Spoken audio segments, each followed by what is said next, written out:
Are you the parent of a young adult who is at home, not working or not in school? Or maybe you know of a high school leaver who is spending their days in front of the TV being unproductive. Well, pay attention to today's show. We will zoom in on an exciting program in the tourism industry that provide youth with the tools they need for employment. Hi there, welcome to another edition of Jamaica Magazine. I'm Adrian Atkinson. That and more in store for you inside these pages. Stay with us. With Jamming. It's Reggae Month 2019. The streets dance as the nation recognizes this intangible cultural product it has given the world. Ocho Rios, Montego Bay, Linstead and Kingston, the birthplace of reggae. There is an event for the young and the early followers of the music. Come on everybody, let's dress up and go out. Let's celebrate this beat that unites all races. Reggae Month 2019, celebrating reggae's legacy.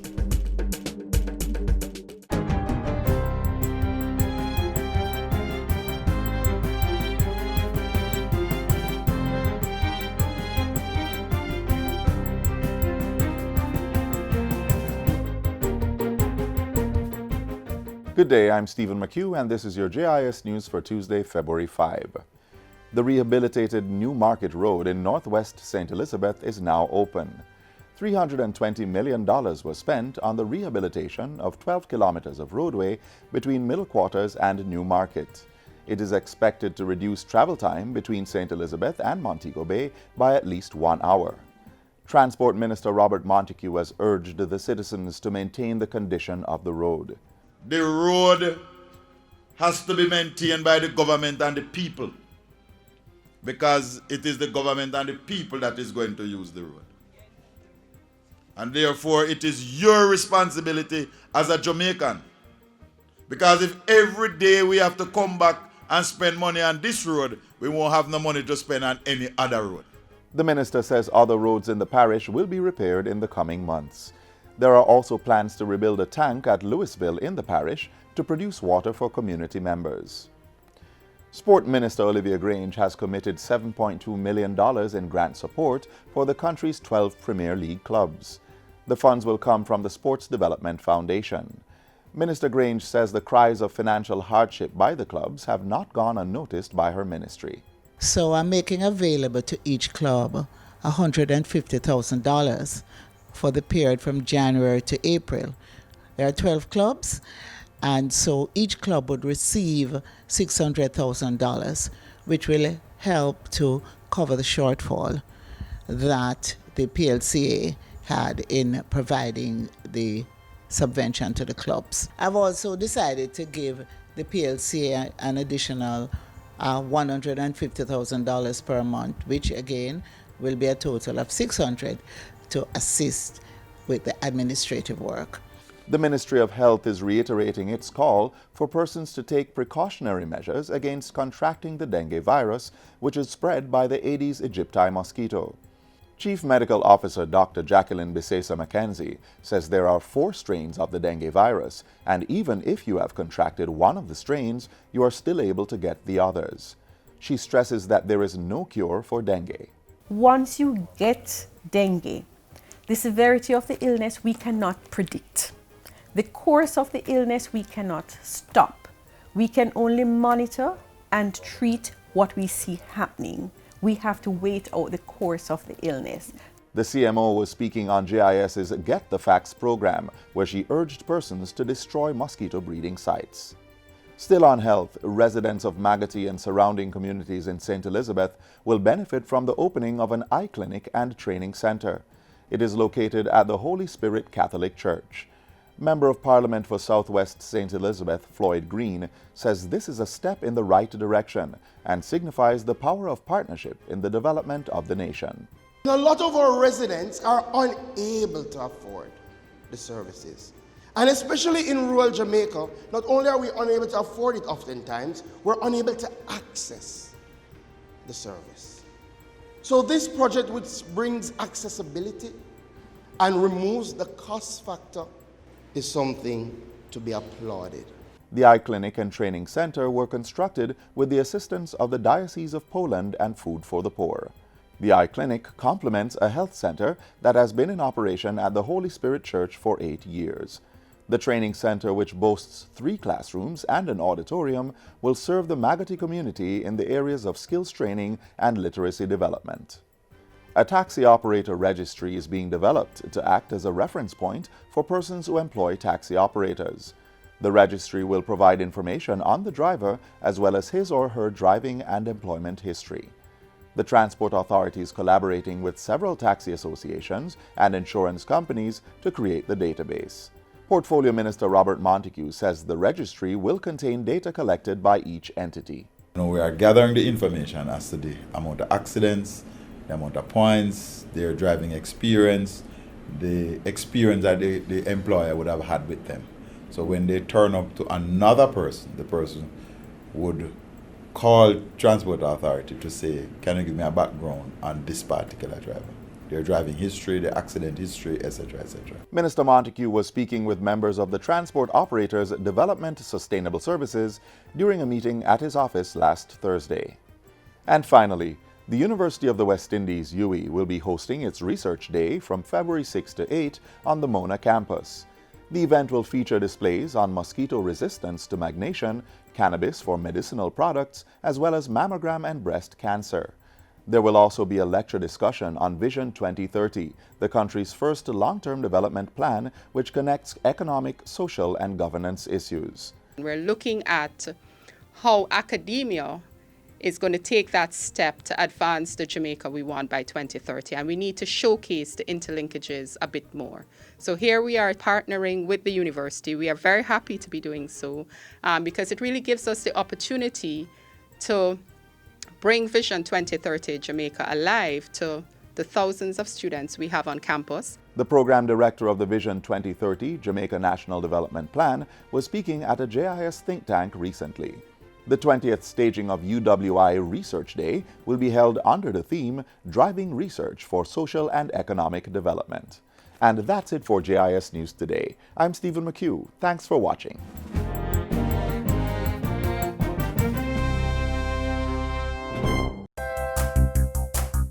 So many wish they could visit our shores.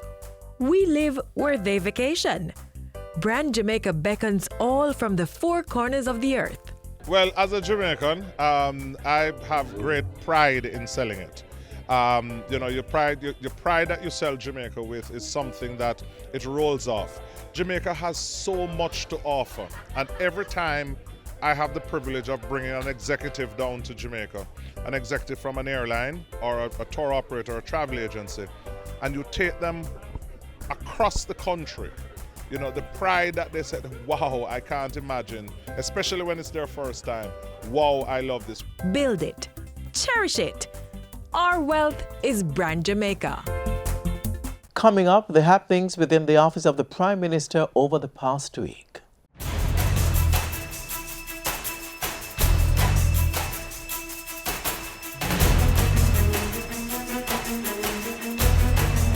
Prime Minister calls for the fast-tracking of bills to boost Plan Secure Jamaica, urges connectivity to build resilience, and pays last respects to Dwight Nelson.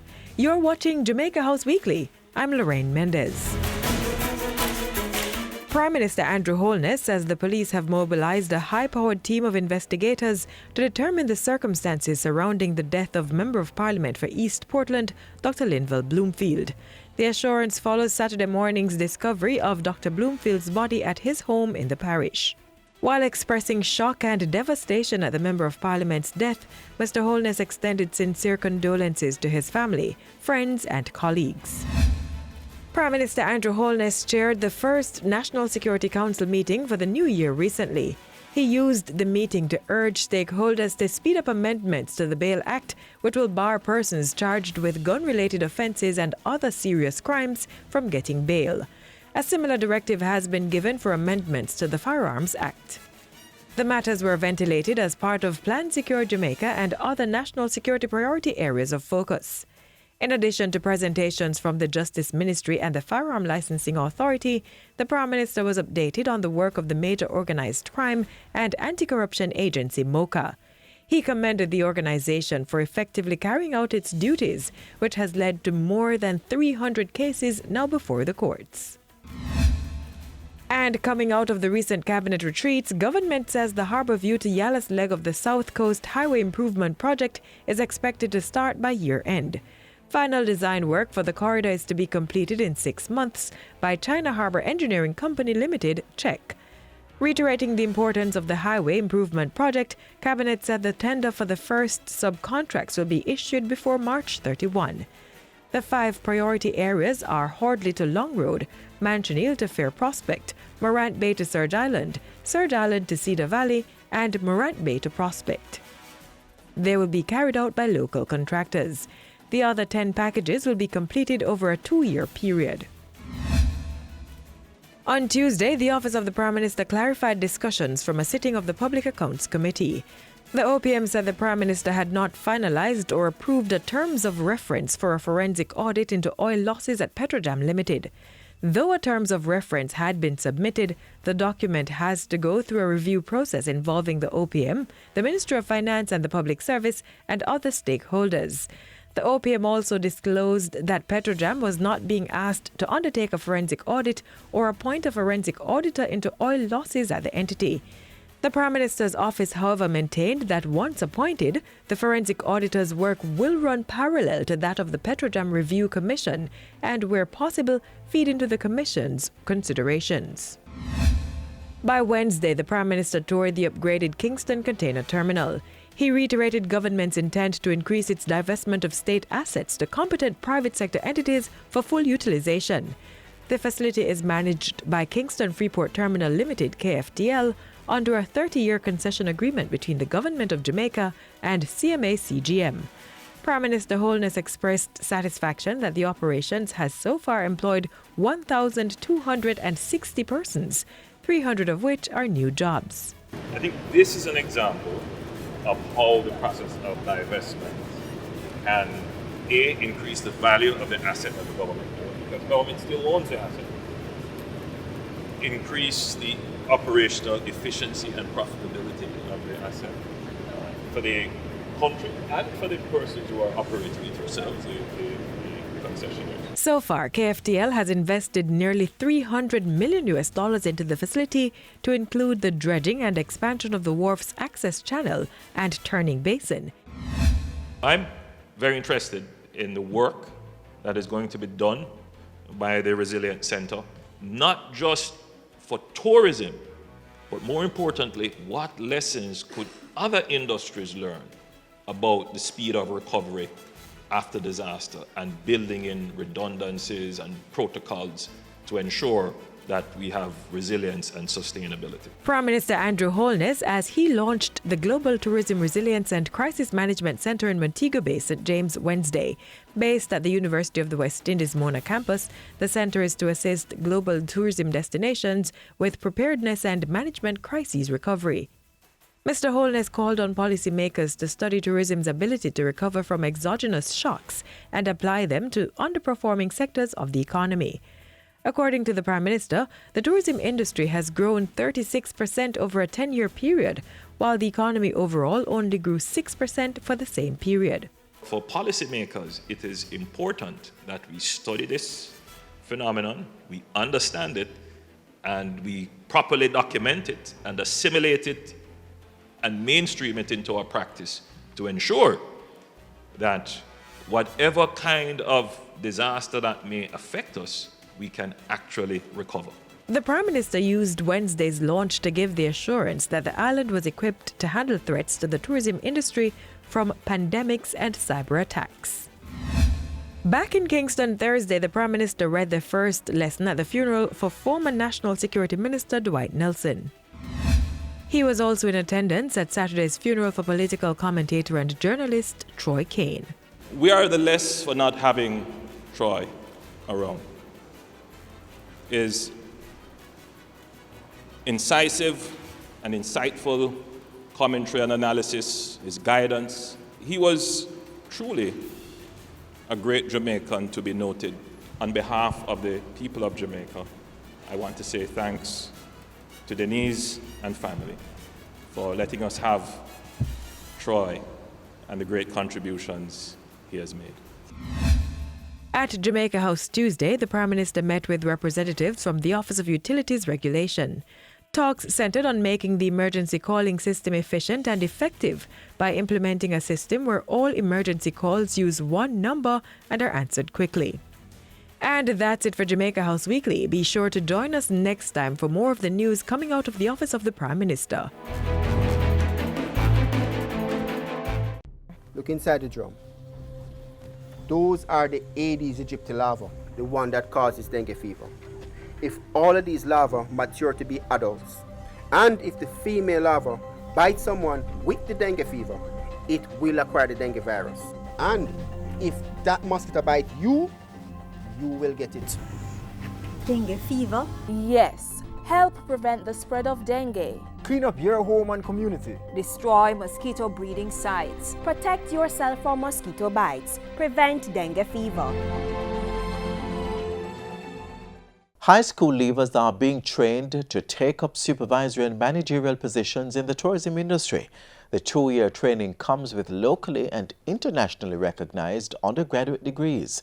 Watch this for more on the Hospitality and Tourism Management Program. So, good afternoon. Would you like anything? Would you like any drinks, any sweets? No. Any music? Some music, please. What kind of music do you like, man? Like cultural music. Okay. One love, one heart, let's get together. Good morning. Good morning. Welcome to Jamaica. Thank you. Is this your first time here? Yes, it's our first time here. Oh my God, and you chose our hotel. I'm so happy for you guys.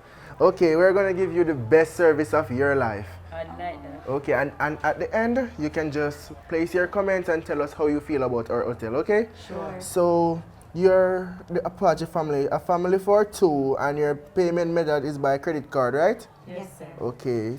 You're staying 2 nights? Yes, sir. Yes, sir. Okay. All right, you're in room 36.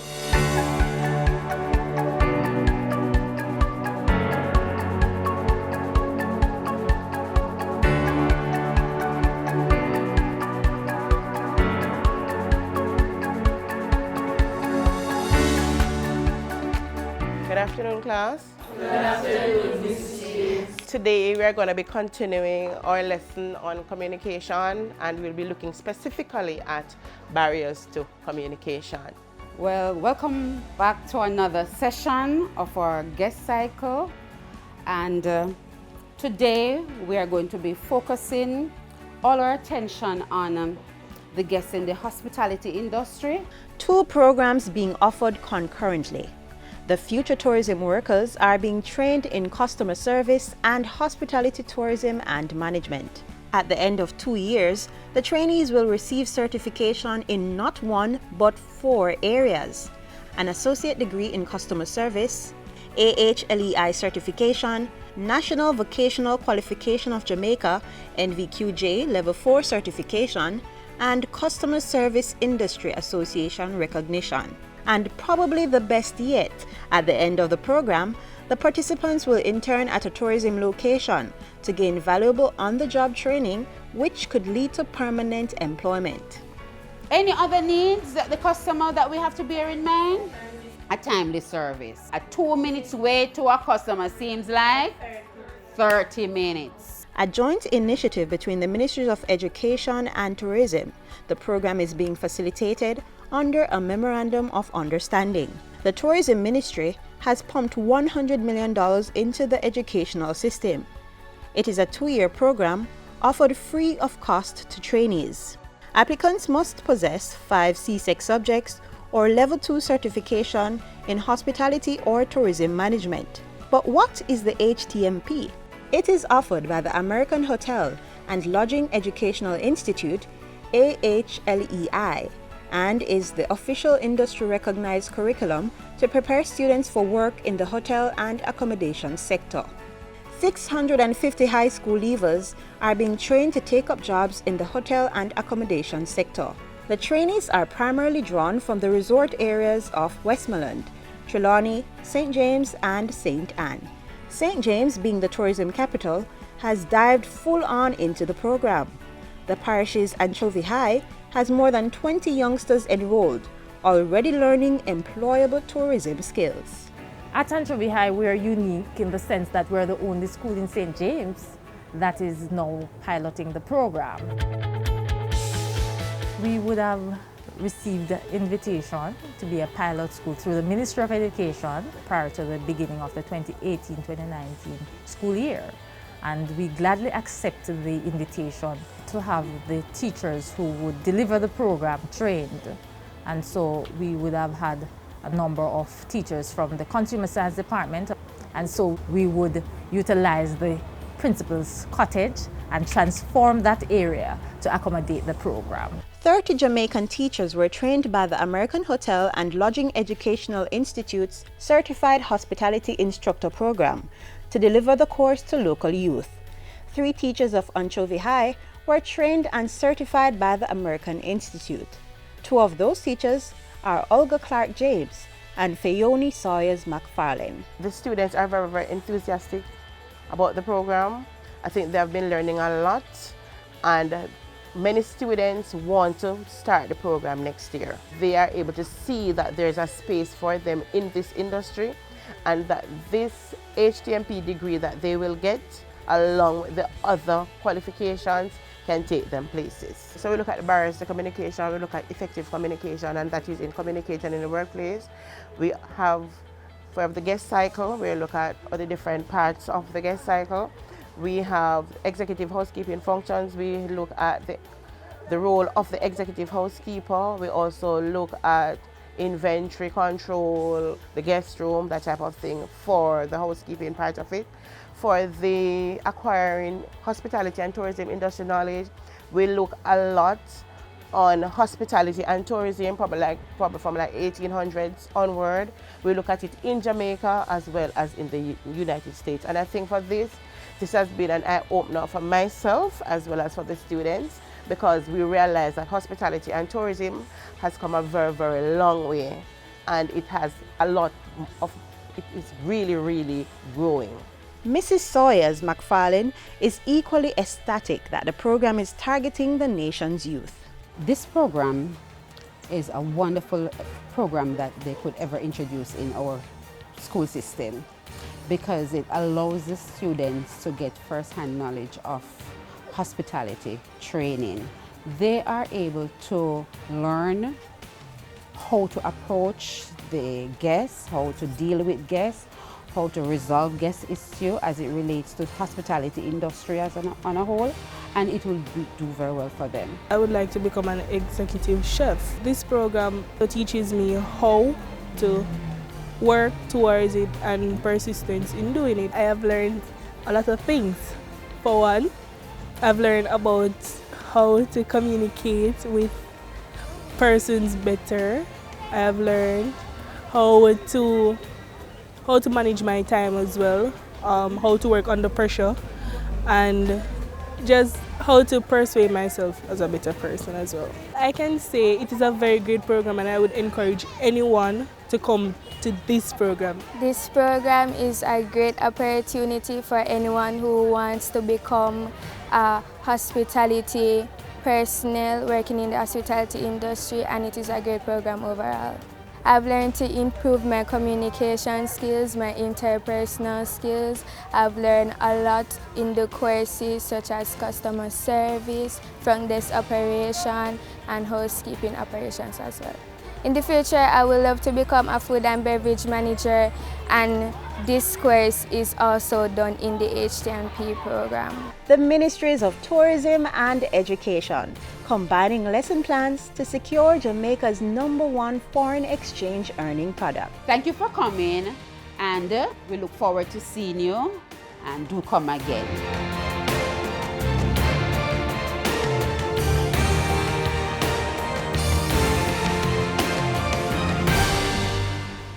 Do you have a loved one, friend, or client who passed away since 1998? The Electoral Office of Jamaica needs your help to update the voters list with information for these persons, government agencies, churches, insurance companies, hospitals, and funeral homes, and you, the public. We want you to provide us with the records to confirm the status of these persons. Call the EOJ at 888-991-VOTE or visit the nearest EOJ office. For more information, visit our website at ecj.com.jm. The University of the West Indies, Mona, is staging its annual Research Day this month. Get the details next.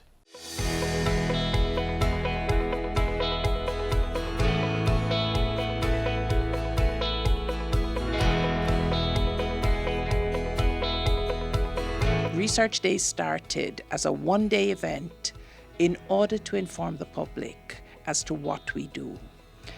The thinking then, as it is now, nothing has changed in the thinking, is that we're a public institution, not as in publicly funded, since we're mixed, but we serve the public. The public, therefore, has a responsibility. We have a responsibility to the public to ensure that they know what they do and what we do and what they are paying for when they send their children to UWI. Research Day starts Wednesday, February the 6th. The official opening ceremony being at 10, and it is open to the public from 2 onwards. We will close at 5. We're open all day Thursday to the public and again on Friday. The highlights for Research Day, some of them you would have become aware of. We have a lot of research on the mosquito. We have Dr. Sheena Francis, who is talking about the resistance of the mosquito, that we're finding that this mosquito is beginning to be resistant to malathion and to others. There's also the Dr. Delgoda, Rapika Delgoda's team, that's looking on the natural products. We have emerging research, which will be on cannabis. That's going to be topical. The fact that we have one of the labs that's growing the varieties for the medicinal products. This year, FMS, Faculty of Medical Sciences, is going to focus on Well Woman. And everything that is on display is driven by research. So they're going to look at mammograms, which will be linked to breast cancer. They're going to look at the entire age spectrum, from the newborn, the infections in the newborn. So we go with issues that affect development all the way to sexual health. Our talks, so on the Wednesday night, Dr. Henry will lead a lecture discussion moderated by the principal himself on Vision 2030 and the interaction of research, the importance of research, evidence-based. On the Thursday night, also at 6 o'clock, and this is a highlight, it's going to be on display as well. You would have heard recently of the closure of the malnutrition ward, the TMRI malnutrition ward.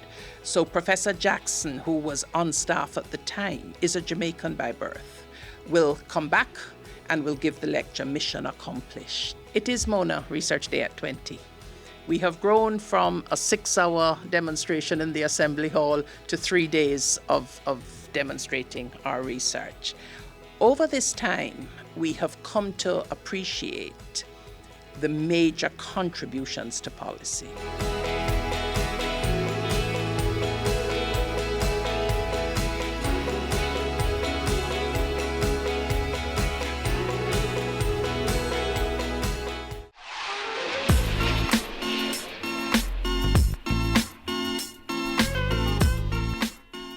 As we close the show for another day, we thank you for staying with us. Please like, share, and visit our webpage and social media platforms. And tomorrow, do join us again on this station for another edition of Jamaica Magazine. Until then, I'm Adrian Atkinson. Do take care.